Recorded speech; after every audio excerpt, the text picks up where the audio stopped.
திருச்சபையின் தெளிவான தீபமான புனித அந்தோனியாரே, எங்களுக்காக வேண்டிக் கொள்ளும்.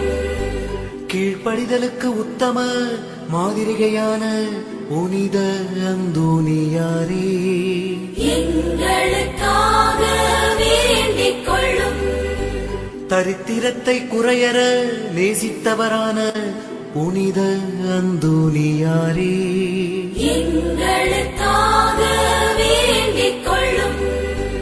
கற்பில் தூய்மையின் லீலியாகிய புனித அந்தோனியாரே, எங்களுக்காக வேண்டிக் கொள்ளும். ஸ்நேகத்தால் சாந்தி வீசுகிற ரோஜா புஷ்பமான புனித அந்தோனியாரே, எங்களுக்காக